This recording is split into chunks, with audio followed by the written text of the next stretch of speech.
साथियों नमस्कार, मैं हूं नीरज पटेल और आप देख रहे हैं नेशन जनमत।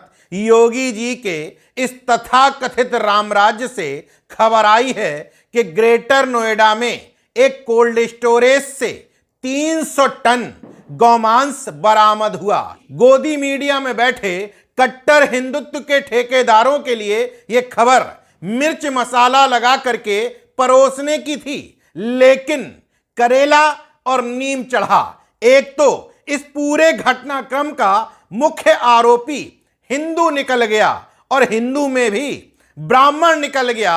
नाम है पंडित पूरन जोशी।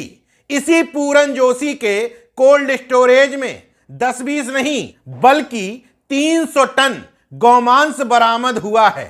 हालांकि गोदी मीडिया खुर्शीदुन नबी के नाम से काम चला सकती थी, लेकिन जो 5 आरोपी गिरफ्तार हुए उसमें पंडित पूरन जोशी के अलावा अक्षय सक्सेना, शिव शंकर और सचिन के नाम सामने आ गए, तो गोदी मीडिया के लिए यह एजेंडा फिट नहीं बैठ पाया।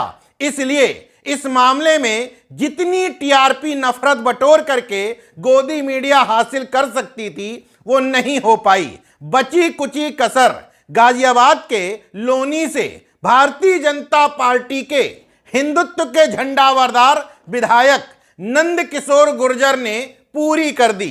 दरअसल वो अपने लाव लश्कर के साथ ग्रेटर नोएडा पहुंच गए आला अधिकारियों से मिलने, ये कहने के लिए कि आरोपियों के खिलाफ कड़ी कार्रवाई करो, लेकिन ये कहते कहते अपनी ही सरकार पर सवाल खड़े कर दिए कि योगी जी की नाक के नीचे बैठे हुए 2 सीनियर ऑफिसर इस पूरे घटनाक्रम में गौमांस की खरीद फरोख्त में मदद करते हैं।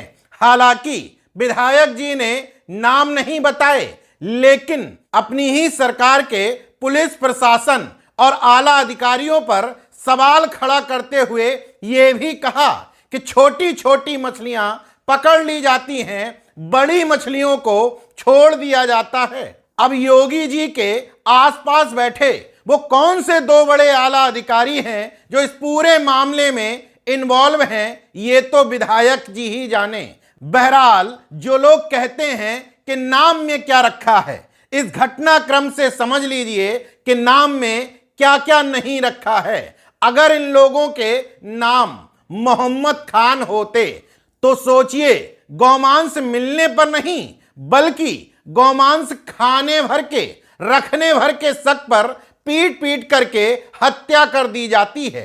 लेकिन यहां कोल्ड स्टोरेज का मालिक है पंडित पूरन जोशी, तो गौरक्षक दल के अध्यक्ष वेद नागर, जिन्होंने इस पूरे घटनाक्रम का खुलासा किया है, उनको अपनी जान का खतरा भी नजर आ रहा है। साथ ही साथ बीजेपी के विधायक से लेकर हिंदूवादी संगठनों के पदाधिकारियों को प्रदर्शन करना पड़ रहा है कि इन सभी पर रासुका लगाइए, सख्त कार्रवाई करिए।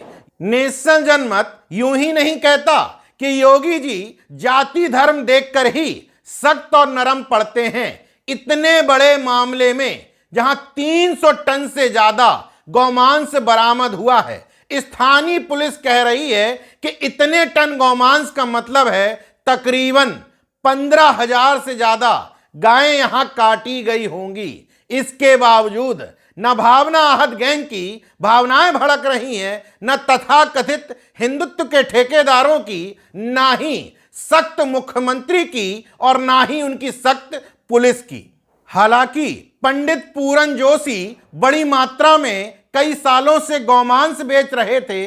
नेशन जनमत के लिए यह कोई अचरज की बात नहीं, क्योंकि नेशन जनमत पहले ही खुलासा कर चुका है कि भारत में तमाम मीट एक्सपोर्टर्स कंपनियां जिनके नाम इस्लामिक नामों पर रखे गए हैं, उनके मालिक कट्टर हिंदू हैं। हैरत की बात देखिए, जब इन कंपनियों के कट्टर हिंदू मालिकों से आप पूछेंगे कि आप इस धंधे में लिप्त क्यों हैं, तो कहते हैं धर्म और धंधा अलग अलग रखना चाहिए। नेशन जनमत भी कहता है कि धर्म को धंधा मत बनाइए, दोनों का घालमेल मत करिए, शक्ति और नरमी, धर्म और जाति देख करके तय मत करिए। पंडित पूरन जोशी को इस मामले में जो सजा मुकर्रर की जाएगी, उसी तरह की सख्ती आरोपियों के नाम में अंसारी मोहम्मद लगी होने पर होनी चाहिए। मगर अफसोस ये नहीं होगा। अगर ऐसा कर दिया तो उनका हिंदू मुस्लिम का कट्टरवादी एजेंडा कैसे चल पाएगा और चुनाव के समय पिछड़े दलितों को कट्टर हिंदुत्व के एजेंडे में कैसे फंसा पाएंगे। देखते रहिए नेशनल जनमत, जागरूक और सजग बने रहिए। जय विज्ञान, जय संविधान, जय लोकतंत्र। धन्यवाद।